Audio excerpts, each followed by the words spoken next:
This is TSN. Stock car racing maritime style. Contained inside the 94 MASCAR schedule, a power trio of special events labeled the GM Goodwrench Super Series. It started back in June at Petty Raceway outside Moncton, New Brunswick. It was rugged, and we bent up a lot of hardware. Stop 2 in July was even more of a challenge. Raceway Park, Oysterbed Bridge, outside Charlottetown, PEI. High banks on a tight, slippery quarter mile. More bruises? You betcha. And like all good stories, it reaches a climax in August at the toughest, most demanding oval on the eastern seaboard and on the MASCAR schedule. Riverside Speedway, Antigonish, Nova Scotia.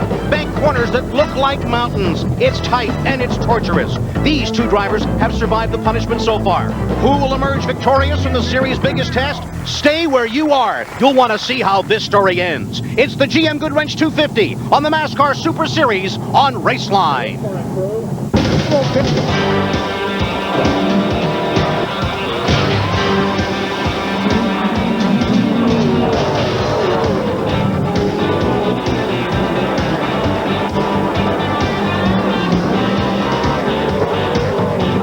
Again, everyone, I'm Eric Thomas, along with Ken Packham and John Massingbird, and welcome to Riverside Speedway, Antigonish, Nova Scotia. Ken, we've had 2 of the 3 GM Goodwrench Super Series events, 2 races, 2 different winners, and our last chance tonight for someone here to step forward and claim 2 out of 3. That's exactly right, and I think there's a real possibility you might see that. 2 things we're seeing here is bigger crowds every time we stop this caravan in Atlantic Canada. And you know something else that we found about this track, and I think you've already noticed it too, this is a real individualist track. There's a lot of different setups with these cars running around the Speedway. Well, talking about setups, I was up and down pit row all day today comparing notes on how to set up. I didn't find 2 stories the same at all. Getting around this place clean for 250 laps is a challenge in itself. There is no textbook on Riverside International Speedway in Antigonish, Nova Scotia. That's a fact. For more, here's John Massingbird. Well, thanks, gentlemen. You know, folks, if you've ever been to a Winston Cup race at Bristol, Tennessee, or watched it on television, you've seen the high banks and kind of the roller coaster ride they take at that racetrack.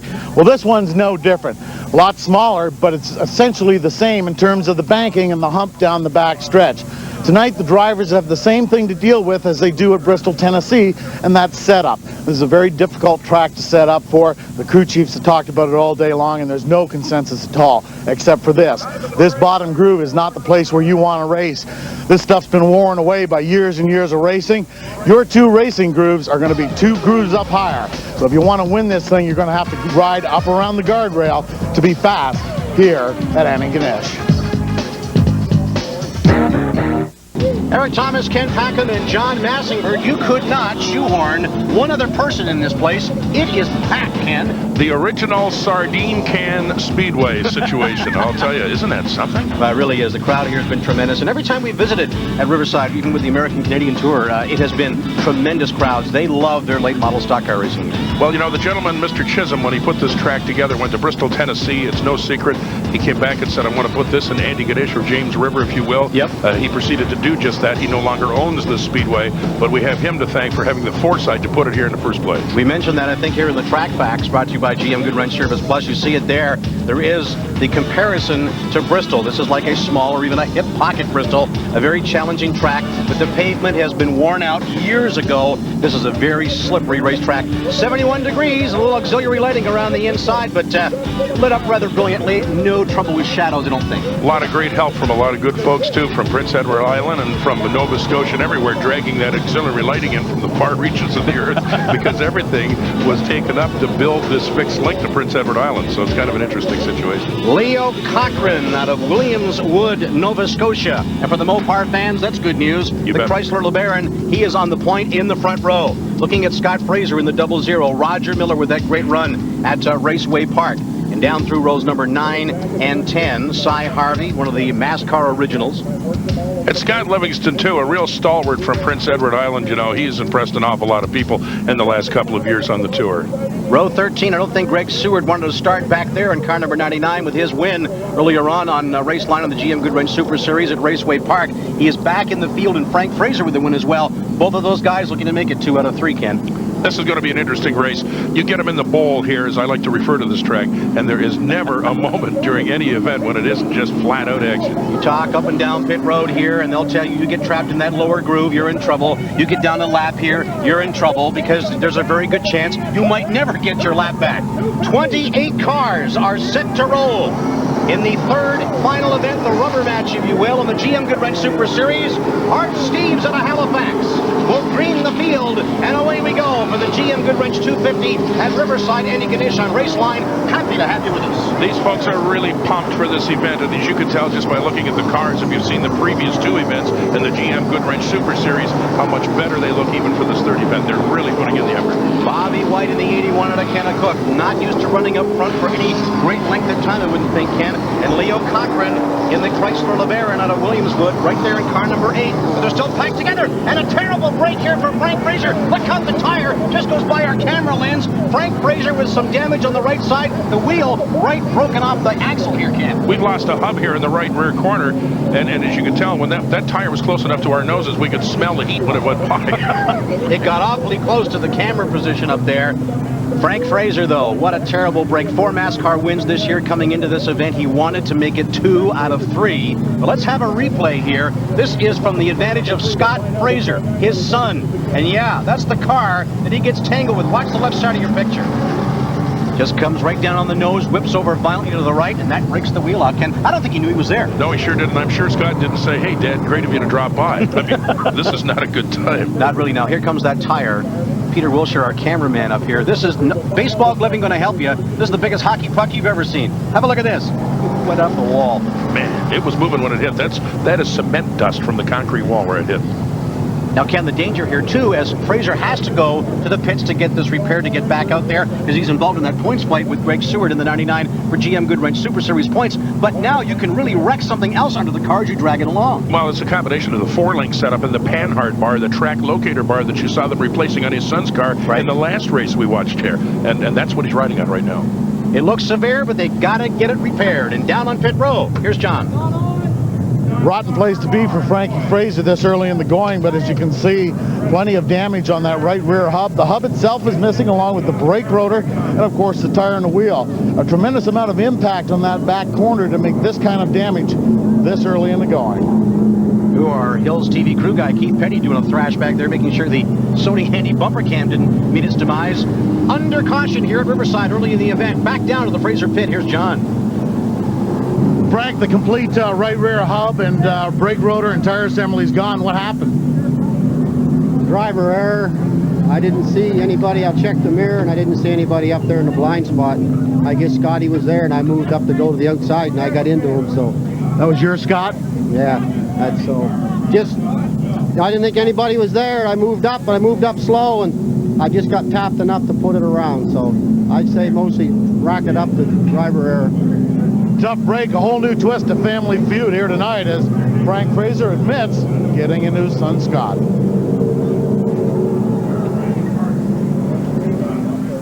Well, that's, I don't know if it's a feud or not, but as we predicted, he just didn't know he was up there in that shadow. Okay, we were set for green just about. The Fraser crew thrashing down there to get Frank back out, and we're back under green here at Riverside. The GM Goodwrench 250 back underway again.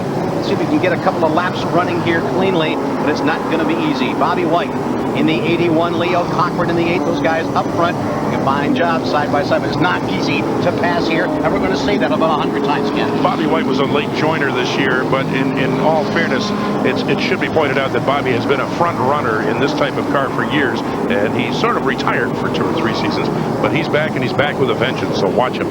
97 and John Fleming as they come by the wall here out of Halifax, looking at second place in the MASCAR rookie points tally, hanging up there as well, as is Sean Conrad in the 31. They've been trying to figure out their brand new left-hander chassis. Once they do, look out for this team, because I think Sean's win total is going to about double once they get a book on how that chassis works. Well, that's exactly right, and his younger sister's going to be one to keep an eye on too, because she's got her eye on her own type of race car for the 95 season, and that should be interesting as well. She was just married, actually, just a couple of weeks ago. Well, a along with Elaine Van, so they've got to be pretty proud of those two young ladies once they get going, because Elaine is looking at third place in rookie points. I tell you what, she's really been impressive this year. This battle continues up front, and nothing is going to cool it off. Leo Cochran in the 8 and the 81 of Bobby White. They're still side by side here for the last 2 or 3 laps. Nobody's going to give any yardage there, I can tell you that. These fellows have been racing one another since the beginning of recorded history in our end of the country, so neither one of them are going to give any yards. Now, you talk about not wanting to run down in the lower groove, the high groove. You saw Leo Cochran's back end get a little bit loose. There's just no traction at all. You've really got to have the car working perfectly to find any kind of fight at all. That's exactly right. These tires will improve, though, in the next 5 to 10 laps as they get warmer. They're thick, and they will fight a whole lot better about another 10 laps in, I think. They are kind of hard. You're right. You got to put some heat in them to give them some adhesion. There's a 13 of Rolly McDonald and a Picto, kind of call him the Harry Gant of NASCAR, although Rolly's not going to retire as far as we know. Back to the black 13. That is, in effect, his old ACT car. He had the white automobile, but he blew the motor up back to the black 13. Update from the Frank Fraser pit. Let's go to John Massingberg. Well, they just told Frankie Fraser to buckle in and fire it up as the right rear tire goes back on. All the repairs are completed. We're back to racing. They had no choice. They had to get it repaired because he's involved in that points fight for the GM series. Well, you know, John Barr, good old Thumper, as they call him, and the rest of the crew on Frank's 50 car, the Riley Racing Enterprises gang, have put forth a supreme effort, and that could pay big dividends down the road here. Watching for Greg Stewart, our 2-time consecutive defending champion, although this year in the overall Bud NASCAR points, he is fighting to stay inside the top 10. He has had a little bit of bad luck the last while, DNFing the last 2 NASCAR shows. That is unlike Greg, but he has a chance to take the points away in the GM Goodwrench Super Series. So much so, we put a brand new motor in the 99 on Thursday. I asked him, how's it running? He sort of just smiled at me. The car's hauling pretty fair right now. I would think, yes. Looks strong. Gary Good in the 01, haven't seen him before up in that upper groove, knowing that he's got faster automobiles in behind him. There's Cy Harvey in the 49 out of Elmsdale, Nova Scotia, and Mike McKenzie in the 02.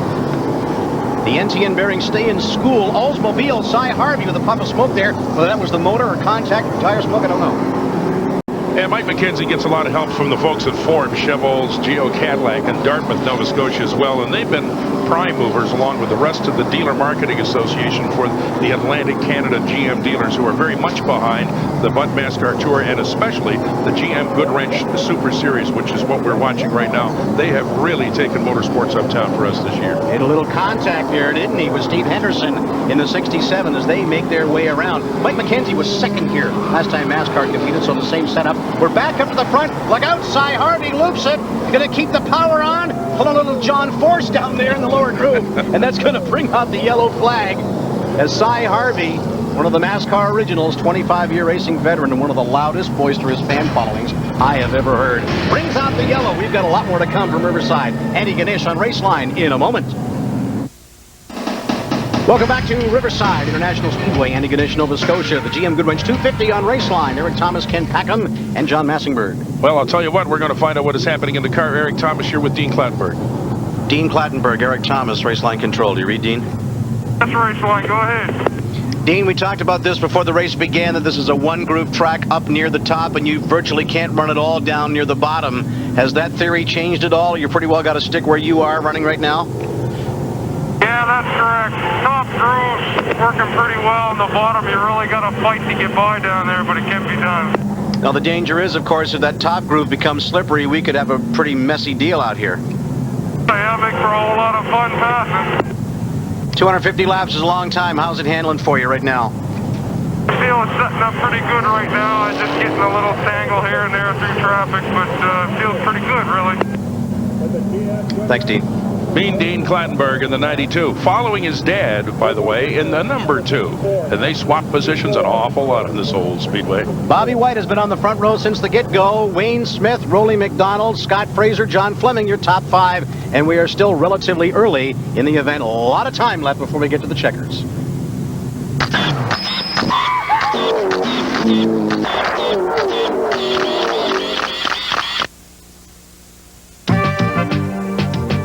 There's a lot to like about NASCAR. The competition is fierce, the cars are quick, and they look good. And the drivers, to a man, are good people. You know, there's something else we like about NASCAR. It's how these proud racing traditions are kept alive and passed on from one generation to the next. You see it in other series, and you see it here in MASCAR. And that's something else we like. A lot of this generation jumping is currently right up front on the track with several father and son teams. There's the Frasers, Frank and son Scott, the Clattenburgs, Terry and son Dean, and Scott Kelly is NASCAR's current hot rookie. He inherited his ride from his dad, Junior, a maritime racing legend. Now that brings us to the story of four-time career and 93 and 92 consecutive NASCAR points champion, Greg Stewart, a native of Halifax. This guy has been a racing power in the Canadian Maritimes since 1976 when he started his racing career. That year he was Sportsman Rookie Points champion, but in 1976, something much more significant happened in his career. Yeah, most definitely. My dad was watching the race in the stands there that night, and we were in the middle of a feature race, and they had to stop it and stop it for the ambulance to get across the racetrack, and it just so happened to be my dad took a heart attack in the stands and died that evening. So a very significant year for me, and I just dedicate all my racing to him.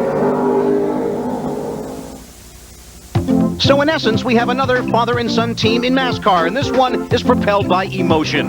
Greg Stewart has been tremendously successful in NASCAR, and before his fellow competitors unpack their haulers, they know the game plan is to catch the number 99. Greg is, I would say, by far right now the most consistent driver on the tour.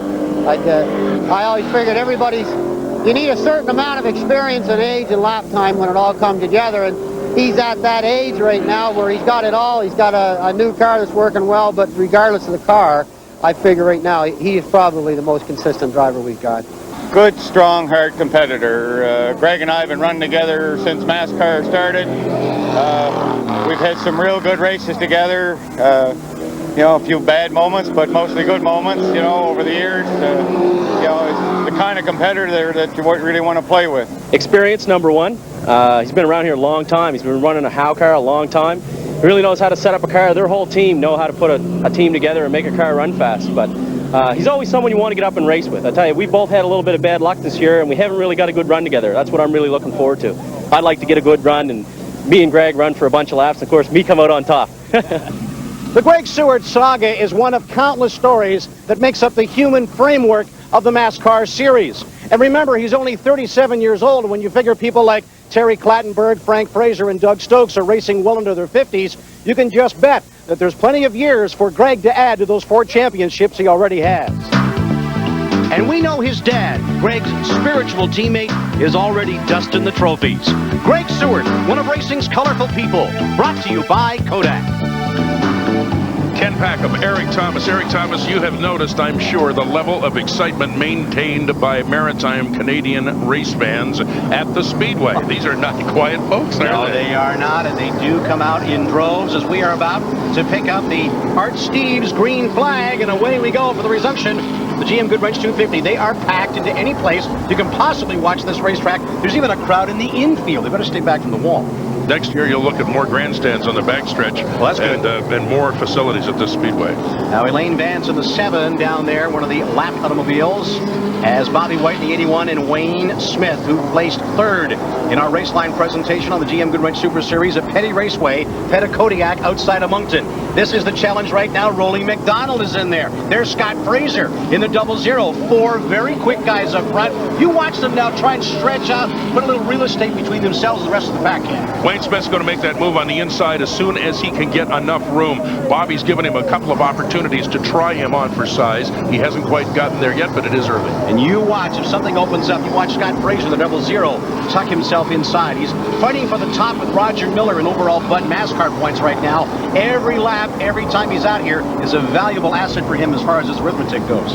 You know, it's funny, we've been into a situation here where the constant massaging of the rules over the past few seasons has produced a level of competition in this series not seen anywhere else in Canada. Agreed. We're going to head into the end of the year with probably 10 people that could win the points championship. Exactly. The thing that's so good about it is you went from the treaded street tires to the slicks this year to bring it up to par with other series, other similar cars like this, to allow these guys to go out with the same car and run other series, and that puts it sort of on a level playing field with the other particular sanctioning bodies that are around in the country. Yeah, it sure does. And it's tough when these guys go from a treaded tire to a slick once or twice a year to get the feel. Now they're on slicks. They're going to be that much more competitive when they go visiting. They have had to learn by the seat of their pants, but a number of guys have done very well, including this pack, this quartet up front. Bobby White in the 81, Wayne Smith out of Timberley in the 44, Rolly McDonald out of Pictou in the 13, and Scott Fraser slowing down. You know why? Because it's slippery as heck out there, and that's why they're sort of stopping and jerking in the corners.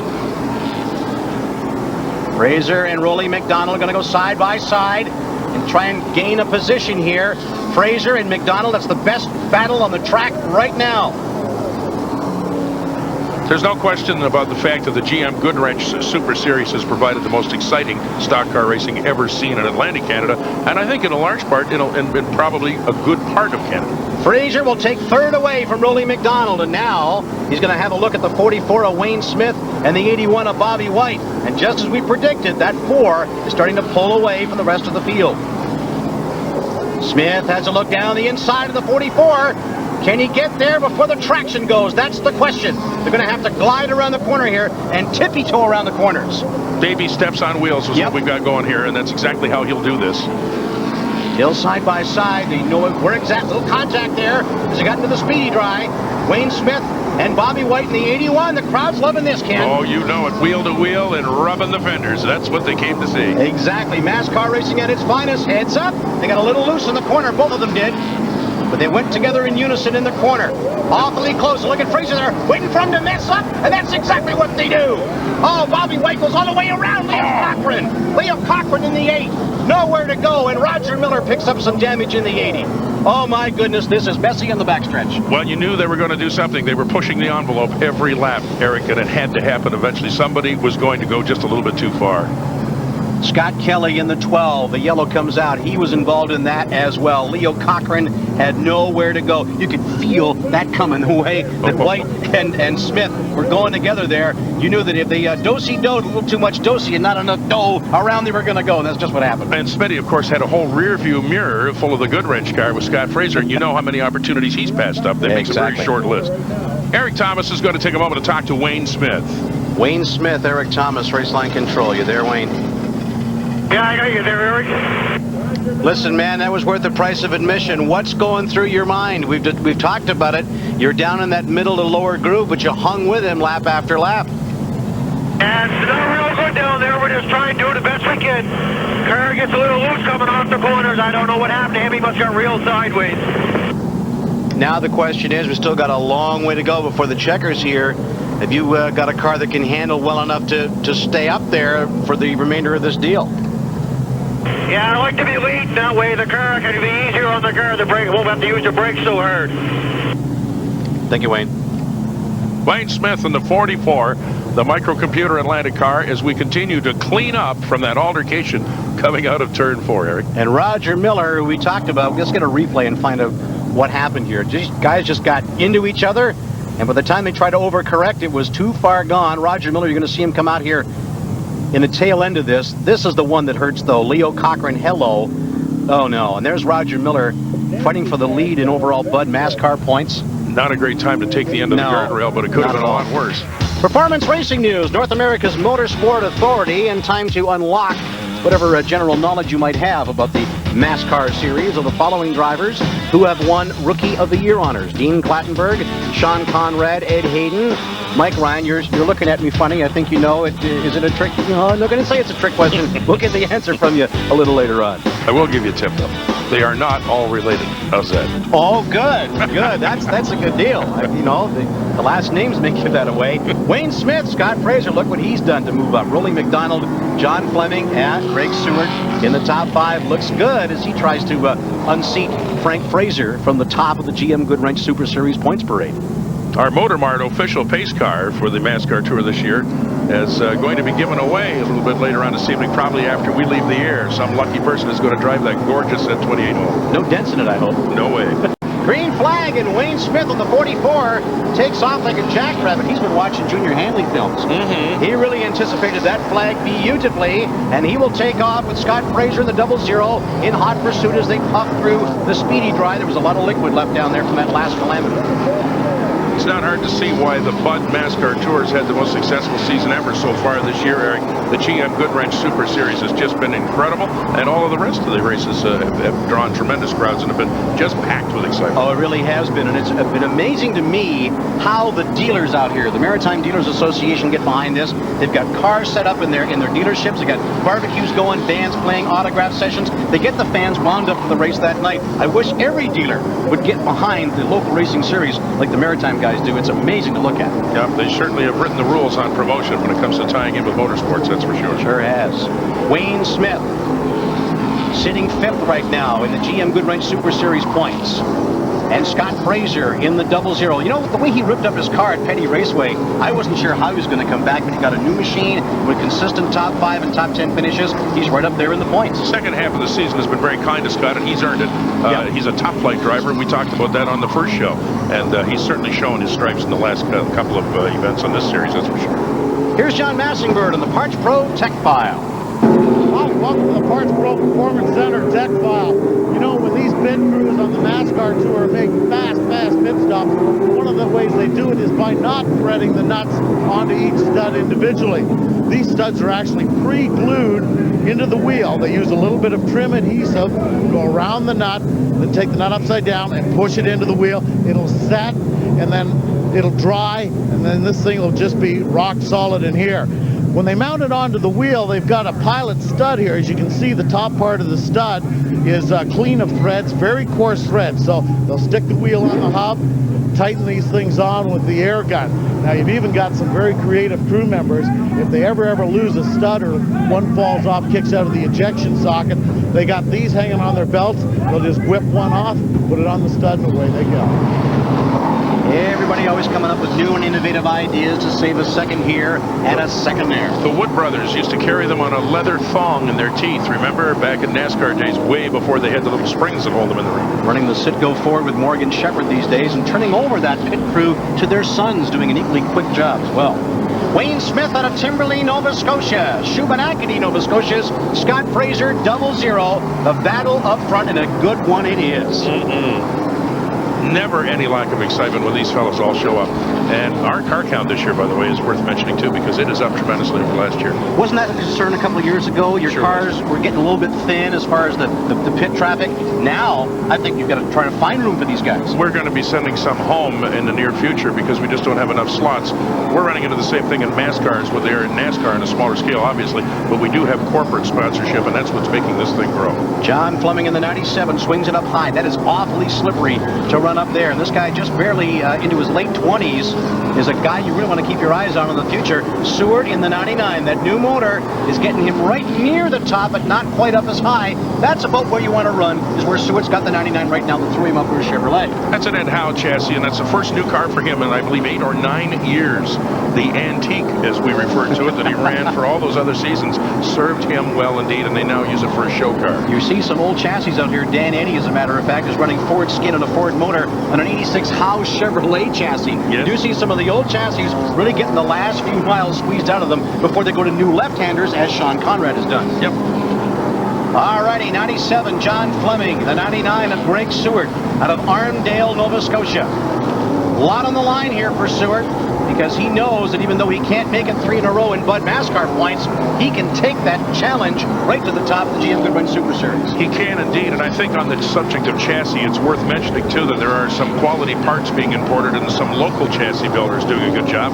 I know Bob Riley and his group put the Midas muffler car that you see of Frank's together locally, and also Spider chassis, a young fellow by the name of Jolly Moore, built that 44 car of Wayne Smith. So there's a real nice mix of underpinnings out there. Certainly is, and as you were talking there, Ken, out of the shadows, the 2 of Terry Clattenburg out of Dartmouth, Nova Scotia, the 50-year-old 4-time career MASCAR champion, just slid up out of the darkness to put the challenge on Stewart in the 99. I love talking to Terry Clattenburg, a doctor of physics, never stops trying to find new and innovative ways to set these cars up to keep the 4 corners down on the ground, because when the tires are hard and the tracks are slippery, that's what you want to do. He won't tell you everything that he does, but when he does tell you what he's done to the car, take it to the bank. Terry also ran some non-Chevrolet product a few years ago. Was pretty successful in the 70s with a Chrysler car. These guys have jumped back and forth between brands, and the last 5 or 6 years have really settled in. 2 Frasers together, but Frank down there just out there to run laps to get as many points as he can after that wheel coming apart after whacking the wall early in the event. But Wayne Smith out of Timberley showing the way. That car is sticking very, very well. He says, Eric, my game plan here tonight is not to get trapped in the lower groove, and he's about as far away from it as you can get right now, and that's where the car's sticking best. Whoever wins this 3-race series overall, the GM Goodwrench Super Series, courtesy of the good people at GM Goodwrench, are going to receive as a bonus one of those crate engines with the aluminum heads that produces about 400 horsepower with a DC carburetor on. Saw that thing on display down in the pits. It is a gorgeous motor, and you know those guys are saying, hey, it's kind of expensive to put bullets in these things. You can get a free one and a good one. Go for it. That's the added incentive. Wayne Smith in the 44. Scott Fraser 00. Swinging around the 24 of Scott Livingston. Up around the upper side, letting the slower cars hang down on the bottom side. Greg Stewart right now running in 3rd place. And there's Terry Clattenburg hanging tough. Top 4, any one of these guys capable of finding some room. The last second to pass, not right yet, thank you very much. At almost exactly the same position, Wayne Smith on the 44, Scott Fraser got together, and the yellow comes out. That's almost a carbon copy of the first one. It is exactly right, and you know where he's sitting right now is where he managed to avoid the last one. As Dave McMillan, our pit steward, runs over there to check things out. We got to clean this up. We're coming back on Raceline. We're at Riverside Speedway, Andy Ganesh, Nova Scotia. Eric Thomas, Ken Packham, and John Massingberg. The guy that has led for so many laps, Wayne Smith. Here's Cruz trying to put the car back together. Wayne's going to go to the back of the pack. Now he's got a fast race car, providing none of this front damage sets him back. 10 cents worth of the 200-mile-an-hour tape there. Okay, the answer to PRN Trivia. MASCAR Rookie of the Year honors for how many of these guys? Dean Clattenburg, Sean Conrad, Eddie Hayden, or Mike Ryan? Good question. Is it a trick question? You bet it is. All of them. Ed Hayden in 87, Ryan in 91, Clattenburg in 92, and Sean Conrad last year, and Scott Kelly, the lower Sackville in car 12, will probably be the 94 NASCAR Rookie of the Year to put him on the list for next year's question. Certainly looks like it, that's for sure. Alrighty. Green flag is out. And you talk about a jackrabbit start for Wayne Smith. Too bad he picked up damage in that latest calamity, because Scott Fraser, the 8-year racing veteran, last 2 with MASCAR, is off and running. And if this car is hooked up the way I think it is, he's going to be near to impossible to catch. And he deserves a run at it. He's had, like we mentioned earlier, not a great first half of the season. That's right. The second half has been up to his usual stellar performance. Let me ask you this question, Ken Packham. You've watched Scott Fraser and Frank Fraser run a lot more than I have.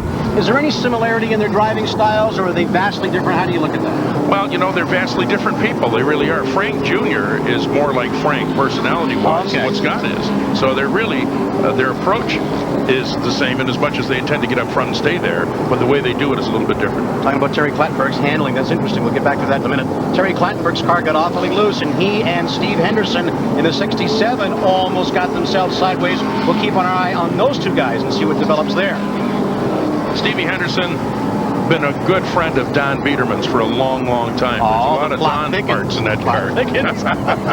10-year NASCAR veteran, and he is currently 4th in the GM Goodwrench Super Series points parade. You don't hear a lot from the 67, smooth, middle-of-the-pack kind of a guy, but if he runs clean and doesn't get into any trouble here with Terry Clattenburg, he could wind up inside the top 5. You know, he's a service manager at Stewart, Pontiac, Buick, GMC, and Truro, so he doesn't get enough car during the week. He has to go out and get more car during the weekend. You better watch it. He's going to collect up this car in a wad of paper, because that thing is running awfully loose. Both of these cars are. They better keep their distance, otherwise we're going to have ourselves a problem. Terry is not in his usual form at all. He's got some problems there. Yeah, that car's not handling well. He's got some damage. You can see the left front fender is ripped away, and no doubt has bent something in the frame. The car normally handles like crazy, but it's not doing it here tonight at Riverside and Andy Ganesh. Into the light glare. There you see in the 00, Scott Fraser at a Shubenacadie. Can we make it 2 Frasers in the GM Goodwrench Super Series? Let's see. Frank with his win, Greg Stewart with his. Let's see what Scott can do. Well, Scott's certainly in a prime position to do it and do it properly this trip around. Talked to Scott earlier this morning when we had a lot of vehicles on display here at a couple of different locations right in Antigonish. And Antigonish is your typical sleepy little town in the Maritimes, and believe me, there was a lot of action there this morning. We talked about how much this pavement is worn out and how little grip there is. Is there any plan that you know of to put some new pavement down on here and improve the grip? I'm not sure what Eric's planning on doing. Eric Van Dalen is the track promoter owner, and actually was one of the group that was originally involved in the establishment of Scotia Speed World. He went out on his own and bought this speedway before that one was completed. And just exactly what they're planning on doing as far as facility improvements for next year is anyone's guess. But one of these days, they're definitely going to have to do that. They're going to have to, yeah. It really is. It's been worn out, probably too worn out the last 3 or 4 years. I tell you, guys, come into the picture here, and I'm kind of glad to see him there. The 92 of Dean Clattenburg, Terry's son, back in car number 92. We'll get to him in a moment. Back up to the front with Scott Fraser in the 00. There's his dad. There's Cy Harvey in the 49. Now look out, because Cy Harvey is a guy who does not shy away from the rough and tumble. There's Bob Yule in the 33 in the Yule Racing Chevrolet. So right now, Scott's got himself some pretty heavy company, and he gets tapped here by Cy Harvey, and it's going to go all the way around this time. Cy Harvey has been known to maybe attempt that allegedly before. It happened this time. Fraser goes all the way around, the yellow comes out. Shy, Quiet, and conservative are words that have never been used to describe Cy Harvey and his approach to life and racing. Well, it doesn't matter whether he got into Scott Fraser's back end there intentionally or not. He went all the way around. This is what Scott Fraser saw and felt. First little punt there, you see it. Here comes the second one, and the horizon changes in a hurry. Does it ever? All the way around and stop going, oh no. Squeal of the brakes as it settles down. Paul Aber getting by cleanly in the 17. There's a fellow that doesn't get an awful lot of mention. It's been on this tour since it started from the lovely beaches of Shediac, New Brunswick. He's a heck of a racer. He sure is. Scott Fraser, Terry Clattenburg, Steve Henderson, Greg Stewart, and Dave Gorvet. They're going to put Scott Fraser back up front where he was. It wasn't his fault. He got spun out as opposed to the other way around. So the scorers and officials have made the decision, and Fraser rightly so gets back up to the point. Scott Kelly, you see him there in the 12, dropping down the lower groove, and the green flag comes out. Back underway, Ken. Something you never have to say at Riverside International Speedway in Antigonish is the action continues because it never stops. It never really does. Terry Clattenburg, former sportsman racer, former drag racer, hanging up tough here with a 00 of Scott Fraser. That new car that he got, and the second half of the season was a lot better for him. Sticking the best I've seen any late model stick here at Riverside. Right around the middle portion of the group, kind of following that speedy dry around. The car doesn't show any signs of getting loose. Scott Fraser started out the season with 2 complete cars. One he was going to run on the Bud MASCAR Tour, the GM Goodwrench Super Series, and one that he was going to run the Canadian side of the ACT Tour with. Oh, exactly. When the American-Canadian Tour kind of hauled in a little bit and resized, he got rid of the number 2 car and kept the number 1. Scott Fraser, there he is. We mentioned battling with Roger Miller for number 1 in the Bud MASCAR points. It's been a great recovery for Fraser, really has been. After his wreck and ripping up that car from one end to the other at Penny Raceway at Petitcodiac in New Brunswick. We didn't know what the heck was going to happen, but he has really settled down to finish in a flurry, and Roger Miller's got his hands full holding him back in the totals. Frank Fraser, just as an update, in the Midas Muffler Chevrolet, the number 50 car is currently, I believe, if I checked everything a moment ago, 2 laps down. That would be about right. Yep. Yep, and he broke that hub on the wheel, hitting the guardrail / wall. It really put him down behind the 8 ball, but he's come back and he's got to run for those points because Stewart is out there running strong on the lead lap. And those 2 guys are really fighting it bare knuckles for the top in the GM Goodwrench Super Series points.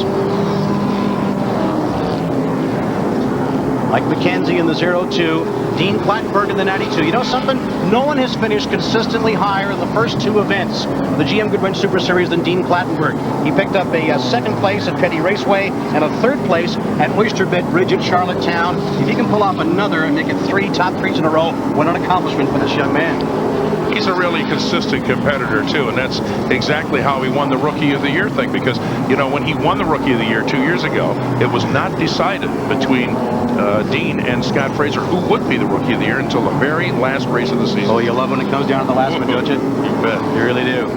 See George Koskulik's there in car number 6. Right there, just going out of your picture, that crew was busy, took that car right down to the bare frame and the bare pipes, straightened everything out that was bent, replaced everything that was broken. The car's square. They say, Eric, the engine is tired, and that's why they're fighting it here this evening at Riverside. Scott Kelly at a lower Sackville, working his way around, trying to finish. He knows, and he says, I want that rookie points award. He's pretty well got it, unless he goes into the tank here. And if he gets it, watch for Scott to come back with another complete car for the 1995 season. There's been rumors around the pit area that there may be a Hanley car in his future. Oh, that would be good. That would be very good. Now, does memory serve correct, or did Scott Fraser not win at this track last year, and then they took it away from him, DQ'd him because he was 12 pounds too light or something like that? Yep. Aha. I wonder if he thinks the scales are going to tell another lie this year. If he can hang on, we still got a way to go. Well, I think the way that whole system has been set up now for this year makes it a whole lot easier for the fellas to maintain their weight, even if we get into a prolonged pit stop. Well, we got a prolonged yellow here and all kinds of... Oh, no. Terry Clattenburg with bad damage. Cy Harvey into it. Mel Burton started that whole thing in the black and blue. It is now as well. Car 40. Left rear tire flat on the 40 car. Whether that was a result of or the thing that instigated the whole deal, we'll not know for a bit. We won't know for a bit, but all of a sudden the back end of the car just swapped ends with the front end, and everybody was into it. And Clattenburg, unfortunately, you see him there with almost the entire right side of the number 2 gone. John Fleming, a shame for him, is involved with this as well. We've got ourselves a pretty sizable mess here up in the high banking. Some of the drivers finding it tough to get their footing up there. Let's have a look and see what happened. Mel Burton in the 40. You watch, all of a sudden the car just gets loose and around it goes. Okay, the tire went. I would wager the tire went. I think you're right. And probably caused the problem. Yeah. Yeah, the tire's flat already. Cy Harvey comes in. Oh, Clattenburg nowhere to go. And he gets the worst of that. Let's go to John Massingburg. Terry, I can't think of anything more disappointing. You started back in the pack in a great ride tonight, second place, and it looks like Kazulik's engine let go, and you just got caught up in it. Yeah, it's unfortunate. You know, it's kind of the way it's been going for us this year. We got a good car, and we're up there all the time, but last time we were here, the carburetor, the last time the flat tire, you know, it's just... What can I say, you know? You need to make an appointment with Lady Luck, I think. Yeah, it's just not with me this year. It's unfortunate, but anyway, we'll be back. It is unfortunate. Terry Clattenburg out of this GM Goodwrench 250. Not a big moment for Terry, that's for sure. He is a competitor, a foot to the floor, get the job done guy, and always has been as long as he's been on the tour, and that's going to be a real heartbreaker for him, Eric. Yes, exactly. But one thing I really like about him is even though he's had terrible luck at this race, he never seems to lose that little twinkle in his eye and a smile on his face. Really, he's a guy who's happy no matter what he does. Back to John. Well, the question for Scott Fraser is now going to be fuel. One of his closest challengers all evening long had been Wayne Smith, and Wayne had run out of fuel, and this thing has gone into a lot of laps. Has Fraser got enough to go the distance? The next 12 are going to tell this story. Well, that's why we have John in the pits, because that is something that you and I almost forgot entirely to keep in mind, was the fuel consumption. He's looked at the charts, and he's seen what some of these guys are gobbling up. Remember something, a track as slippery as this, as the fuel loads come down, the back end gets lighter, and the cars all of a sudden that were handling well get awfully loose. Let's keep our eyes on the 00 of Scott Fraser out of Shubenacadie. If he is low on fuel, that car all of a sudden will stop handling and get very, very loose. Art Steves with the green flag. Here it comes, down to the last stanza. Going to tell the tale on who wins this, the GM Goodwrench 250 at Riverside on Raceline. The ones that started out the evening a little bit on the tight side are the ones that are going to be set up just about right now. That's exactly right. Yeah. Frank Fraser, too bad he got wrecked. He's one of those guys who really comes around to that theory, and the number of young guys that go to him and say, what do you do, Frank? He says, well, set it up the way you like at the beginning of the race, but as the car gets lighter and the track gets slipperier and the tires start to go away a little bit, you've got to make the adjustment yourself. You can't pull into the pits to put on sticky tires because they're hard. You don't get that sticky. There's not that much traction. You've got to adjust as you go. Too bad Fraser's not out there challenging, because it would really make that theory become quite clear. Oh, that's a fact. There's no question about that. There's as much time spent, probably more time actually, in getting the setup, quotation marks, exactly, as there is in producing the horsepower to get the car around there. Scott Fraser, 00, a couple of sparks, a couple of rocks there. Don't think the car is bottoming out. Roger Miller in the 80 back out there and doing well. Too bad the car's peeling like a banana. Body work is really separate. Sorry, Ken. No, that's right. But Roger, I got to mention the fact that they are a one-engine race team. You talk about a tight budget. These guys have no bucks at all, and they are flying up there. Man, did he do a good job at Charlottetown at Oyster Bed Bridge on Raceline. A brilliant second-place finish. He's a small, powerful guy, a few words. Put him in one of these late models. He becomes 12 feet tall at 150 decibels. What a talented guy. Only his second year in NASCAR. I'll tell you what, this guy's going to be heard from for years to come. He's been like that in every division he's run in, from the Dukes division, 6-cylinder cars, up to street stock. Dukes, I love that. Oh, yeah. Listen, he was a tough guy to get by then, too. We're having a look at the back end here of the 00 of Scott Fraser, and so far, Ken, doesn't appear to be going away that severely at all. So he's hanging up. Now, one thing you do notice, though, he is riding a little higher on the track than he was before. Maybe the car is starting to go away. Henderson, the 67, there you go. Stay on the lead lap. At this track, you never know. A top 3 finish would be marvelous for Steve. Certainly would, and it would be something that he would treasure for the rest of the year. There's no doubt about that. And, you know, there's a fellow that really has deserved a lot more top 3, top 4 finishes maybe than what he's had. Rolling McDonald. We talked about him earlier in the event. All of a sudden, he is a factor up inside the top 3. Roger Miller running 4th at the moment. Can that car hold together? Can't be easy to steer and see with the body all peeled back like that. No, because it changes position with the wind. It must be a riot trying to duck and weave around those. Like driving an umbrella around here. Car is holding very nicely. Scott Fraser 00. That car is getting loose. Because, well, you've got a little bobble there with the light fuel load coming down to the white flag when he comes across the stripe. Turns 3 and 4 in front of the grandstand. Art Steves has the white flag. There it is. One more time around. This is going to be a nice victory for Scott Fraser, Ken Packham. It certainly is, and it's even nice to see some of the people with body damage, those who are what you would call aerodynamically challenged, still in the top 5. Fraser. His dad won it at Petty Raceway. Son Scott will pick up the win here at Antigonish at Riverside. Scott Fraser out of Shubenacadie, Nova Scotia, takes home the victory in the GM Goodwrench 250. The crowd and the crew loving every second of it. Driving the Goodwrench car, which has got to make an awful lot of Goodwrench people happy, too, I'd say. Certainly would. GM Goodwrench, Atlantic Cat, Pontiac carries Scott Fraser to the win. Steve Henderson, terrific second place showing. Rolly McDonald for 3rd. Roger Miller and Bob Huell. Greg Stewart, Wayne Smith, Sean Conrad, Frank Fraser, Scott Kelly, positions 6 through 10. Scott Fraser with a win here at Riverside, and we're back to talk to him on Raceline in a moment. Eric Thomas, Ken Packham, John Massingbird, and what a terrific night of entertainment at Riverside International Speedway. Shubenacadie Scott Fraser picks up the victory in the 3rd and final GM Goodwrench Super Series event. John Massingbird is standing by down there, and once we get Scott unbuckled, John will slide in there. John? Well, Scott, congratulations by any measure, starting 11th. A whale of a battle all night long. You and Wayne Smith going at it. Wayne got spun out.